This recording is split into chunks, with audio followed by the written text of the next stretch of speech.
Joining me on my special session, I have two wonderful speakers.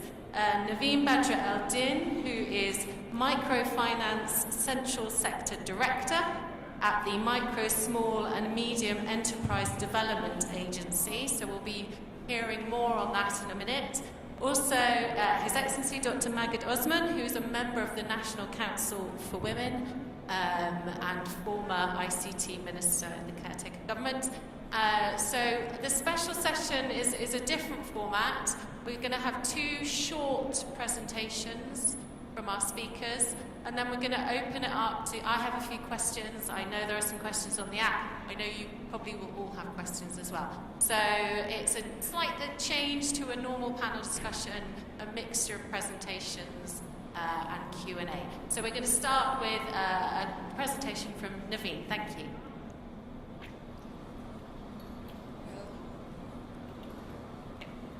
Okay. I'm going just to start talking about financial inclusion.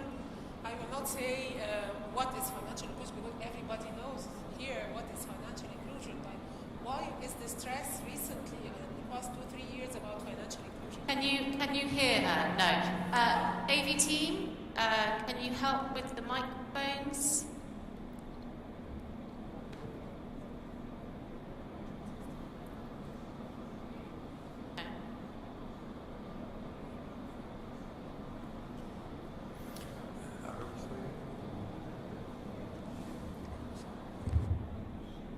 Let's hope one of them will work. Mine seems to be working. I am also quite loud.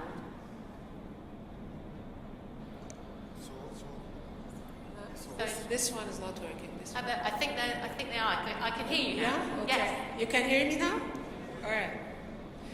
So why financial inclusion, and why everybody now is very, stressing on the boost of financial inclusion? Because financial inclusion simply has a great impact on reducing poverty and achieving inclusive economic growth. There is a lot of potential in Egypt. There are around 44 million adults who can be within the financial inclusion circle.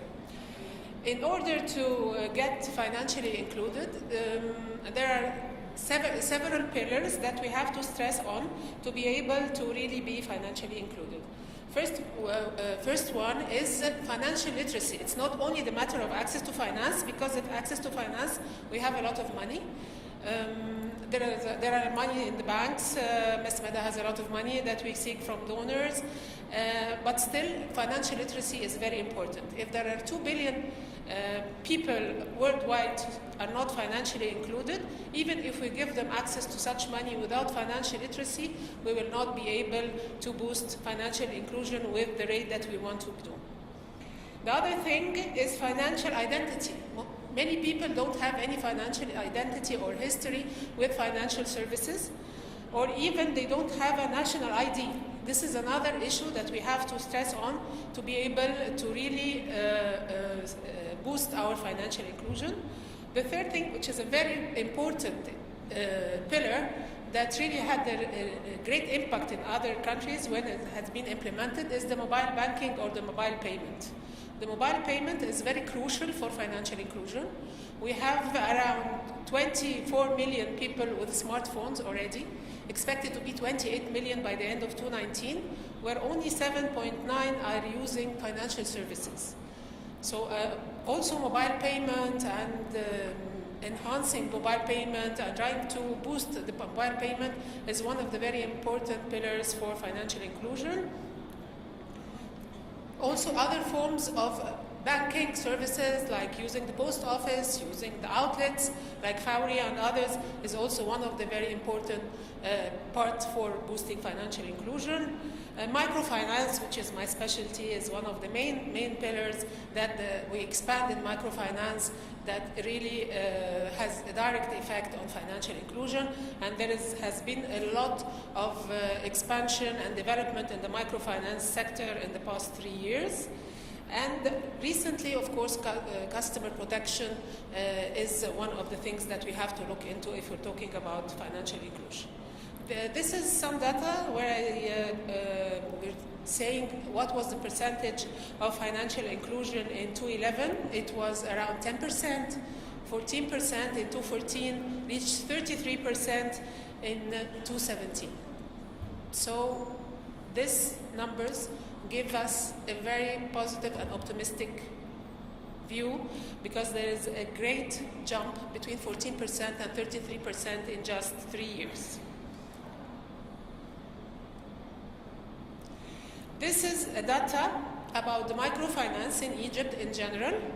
Microfinance in Egypt, I will just give a brief, the presentations are there.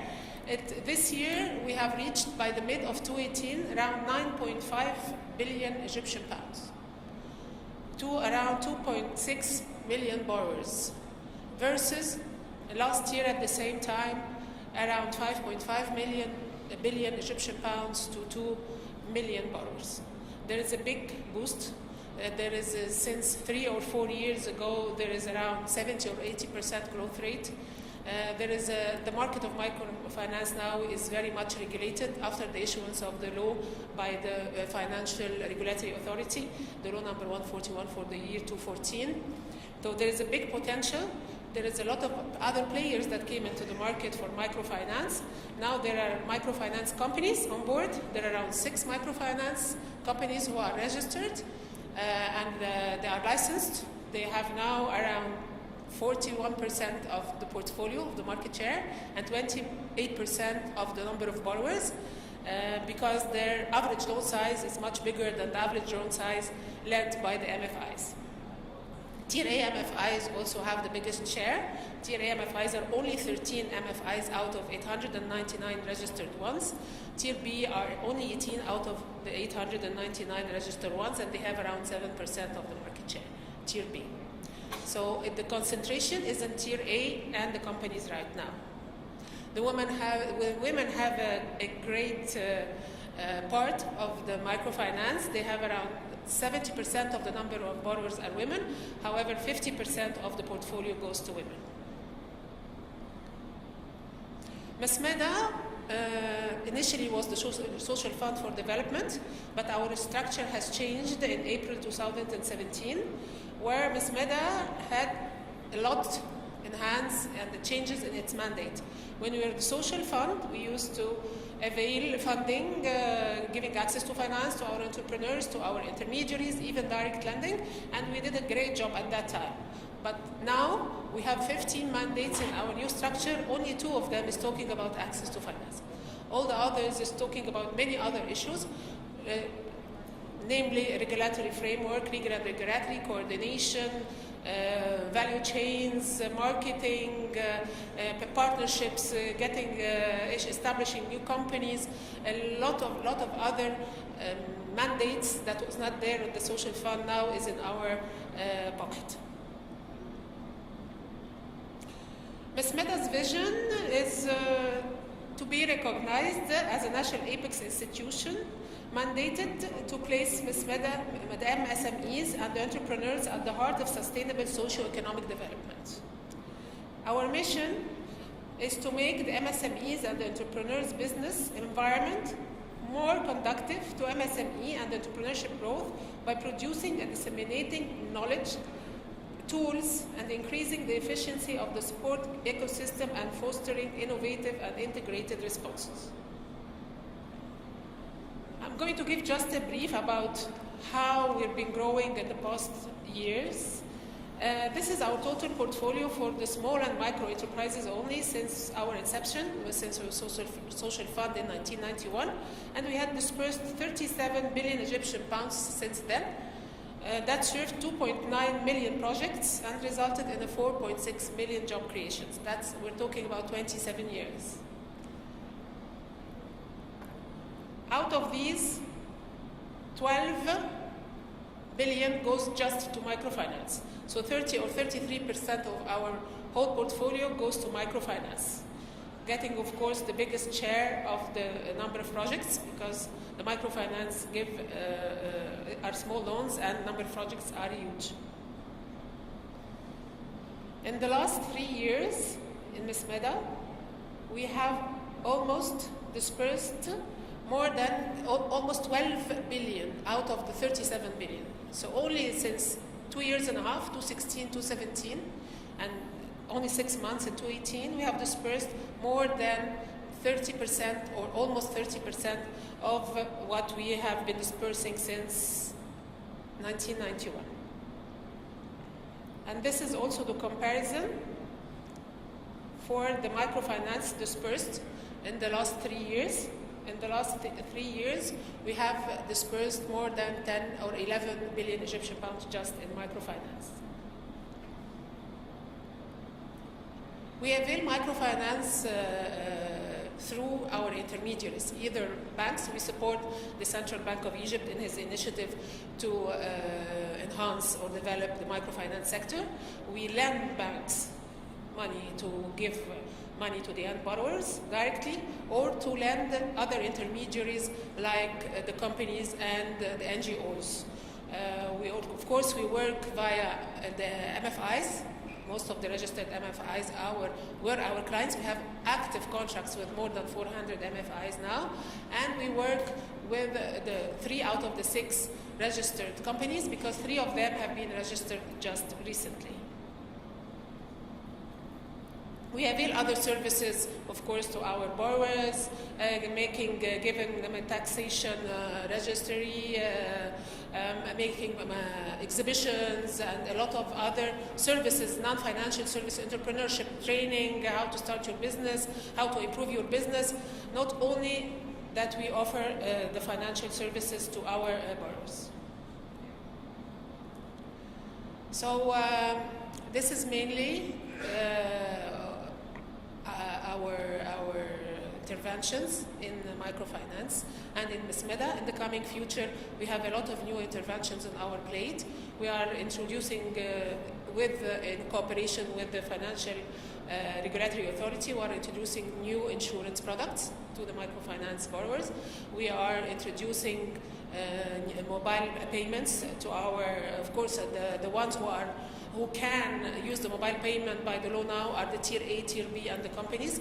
Tier C are still not allowed to do unless approved by special approval by the FRA. And we are introducing, even we are looking into the micro-leasing, because the new law has an article about micro-leasing, which is still can be offered by these entities, the Tier A, Tier B, and the companies. Thank you. Thank you very much. Thank you. Well, now I've got some questions, but before we come to the questions, I'm just going to ask Dr. Magued for his short presentation, and then we'll do the Q&A. If we can have the next presentation up, please, AV.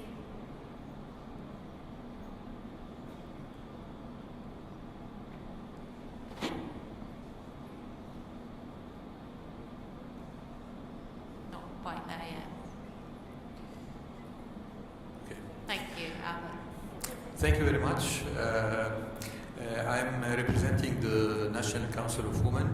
It might be a little bit strange. I guess the National Council of Women is trying also to empower men by appointing me to represent the council in this session. It's not discriminatory. It's not. Yes. Is that Okay.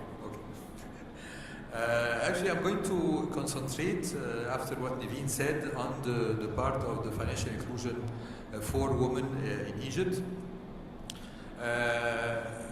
Just I'm going to give you a brief presentation of what the National Council of Women is doing. Actually, what we are doing is to try to apply what the Constitution mentioned, the 2014 Constitution, and actually it is a national machinery to empower women, and it is trying to plan for the advancement of women, but also to follow up on plans of implementation and proposing policies for women development and empowerment, and to enable them to play their essential role in society. We are also trying to integrate the efforts into national comprehensive development programs, and at the end, we have a strategy. The strategy is for 2030, and the strategy is trying to combine the SDGs, the Sustainable Development Goals that was set up by the whole world to implement during the next 15 years what should be done in terms of sustainable development, including a special mandate for women empowerment. And also the strategy is addressing Egypt's strategy for sustainable development. And the important part that I would like to mention is that the strategy is not only to set goals, but also to transfer that to a mechanism for monitoring and evaluation that is transferring each goal to a number of indicators that will be followed through a monitoring and evaluation system that I might talk about later in the discussion. The strategy has 4 pillars: political empowerment, economic empowerment, social empowerment, and protection. The National Council of Women is really concentrating on economic empowerment. Why economic empowerment? Because if you look at international indicators that, for example, the global gap index, the gender gap index, you are going to find that Egypt is behind in many indicators, but especially economic indicators, we are really behind compared to other countries. And also, we need to take into consideration that Egypt has improved a lot in terms of the gap between males and females in terms of education. You can see, for example, now that the number of university students in Egypt, males and females, are in favor of females. But when it comes to employment, it is different. It's different story, and the unemployment among females is almost 3 times the unemployment among males. And we think that economic empowerment should be given the priority, and economic empowerment can be achieved through financial inclusion. That's why the National Council of Women is concentrating on financial inclusion. And if you look at the indicators that we have here, in 2015, the financial inclusion for women was only 9%. 9% of women had a bank account. Now we are talking about the target for 2018 was 18, then to double the figure by 2018. Now we have tripled the figure. We have 27% of females are having financial inclusion. Other indicators are also working. If we can achieve those indicators, I think things will improve much better in terms of economic empowerment for women. And we think that economic empowerment for women, this is not a zero-sum game. It's not really taking from the empowerment of men, but it is adding to the economy. And there is a number of studies that are showing that if unemployment issue among females is solved, or if there are equality in employment, the GDP will increase substantially in most of the countries by double digit in the GDP percent, the GDP, and the IMF is estimating that the GDP of Egypt can increase by more than 20% if total equality in employment can be achieved between males and females. That's 20%. Wow. Percent, yeah. This is really huge, Yeah. Especially if you are talking about the increase that has been done by the different sectors. But we are really working on sectorial level, but we are not talking about the potential power of females in creating jobs and in excelling in many fields. These are some indicators. I do not want to bother you by that, but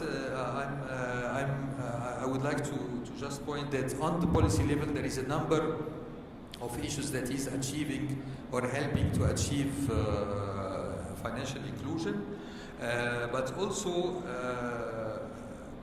There is an accelerating impact initiatives that the council is working on, either with different institutions, including the central bank, and we are hoping by achieving those kind of initiative to move the agenda forward and to achieve a higher financial inclusion for women, and hence to achieve women empowerment in Egypt. Thank you very much. Thank you very much. And both your presentations, can we put them up on our website so that the audience can access them? So we'll make sure that these go up. I was trying to be. No, you were brilliantly succinct and on time, so that we have. Yes, we've got time for the Q&A, which is perfect. But I can see people taking pictures, so I'll make sure that these get put up on our website. I've got a few questions. I've got a question on the app. I hope you guys are going to have some questions as well. I just want to start coming back to you, Nevine. I have a question about MSME itself. Where do you get your funding from? How is it funded? We get our funds from donors. Okay. We don't get any funds from the government. We have more than or almost 30 donors. Of course, we get our funds via the international cooperation with the Investment and Attached Cooperation Ministry. But we are the implementers. We are responsible for the loan, and we repay the loan. We get long-term loans, and we repay them back directly to the donors. Right.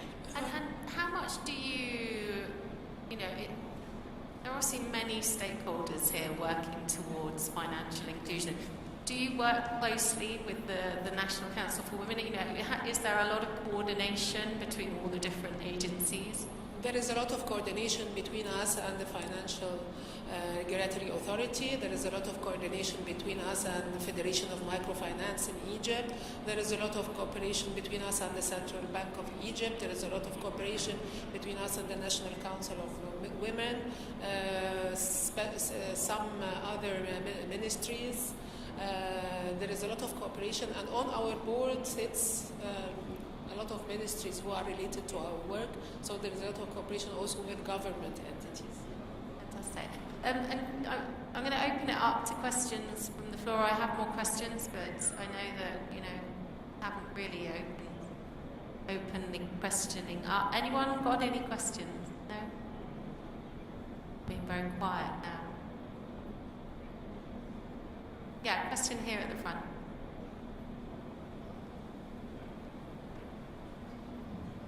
Okay. What about technical solutions? Do you have a fintech solution or something like that to facilitate the financial activity and microfinance, or everything going in a manual way? Yeah, great question. I mean, there must be so many amazing things happening in the fintech space for financial inclusion. What are you doing in terms of technology? We have everything automated, nothing in hand. We have a big database. We especially the microfinance is now is very much regulated, and there is a lot of information, and there is a lot of technology capacity building, and there are other also interventions that are other just information or access to finance. We are working closely with the federation, also in capacity building and graduation of small MFIs to bigger MFIs. We have a lot of data that's online. That's very good, because I don't think still the small enterprises do have the same amount of data. Where are the players? Where are the branches? What are the sectors tackled? Every bit of information about microfinance now is on the Financial Regulatory Authority website, and also in MSMEDA, that's going to be launched very soon, our website, because we are updating it from SFG to MSMEDA. And we're also making a big platform for the small enterprises, information and data. We are finalizing that too, so both of them is going to be launched within a few months or maybe days. Dr. Magued. Yes, I just want to add that the National Council of Women also is interested in trying to find resources to fund a number of initiatives that is coming from the civil society, especially in terms of supporting females for financial inclusion in terms of mobile application, for example. This is for female in general, but also for handicapped, for people with special needs, and this is a segment that is has been not considered in many technological solution, but there is now some attempt to do this, and I think this will also help. For example, if you do not have a map for branches of banks that are friendly with people with special needs, this is really an obstacle. It is available for one or two banks, but not for the whole system. All of them, And I think these kind of things it's very cheap in terms of developing these tools, but has an important impact. For the people that need it. I have a couple of questions on my app. I've got one that says, and I think this could be for you, Nevine, how do alternative forms of finance such as factoring and leasing help grow MSMEs? We have a lot of factoring and leases that are offered via our small enterprise department in MSMEDA. We are working and venture capital, even this was introduced by the World Bank, because we had received a loan several years ago from the World Bank, and then we started also availing venture capital financing, which was new to us. So we have on our plate all these products, and they are offered by our small enterprise department. And I said also we are going to start looking into offering micro leasing products by the MFIs and the companies. And I have another question on the app which says 50 to 55% interest rates charged by microfinance lenders. Isn't that, I think the word is gauging, but damaging for the unbanked, unfair for the unbanked population? Shouldn't these rates be regulated? Actually, when the law for the microfinance 141 by FRA was set,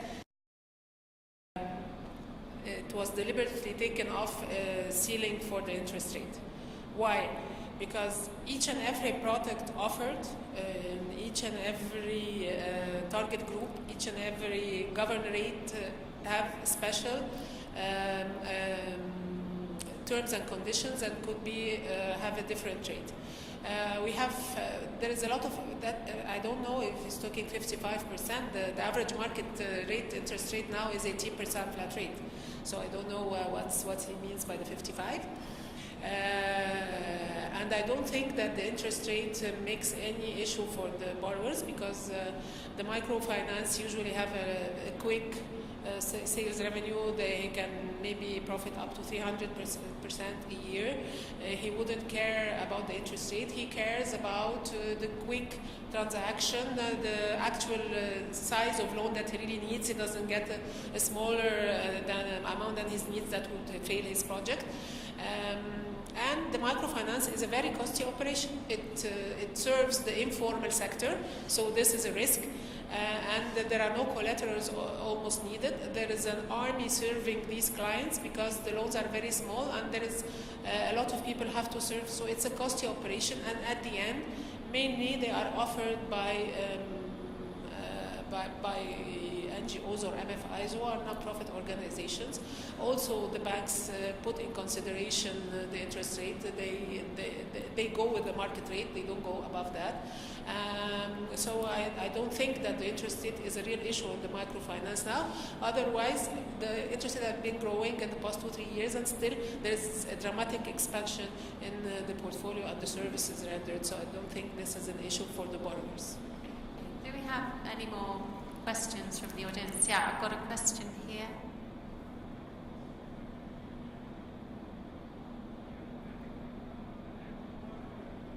Hello.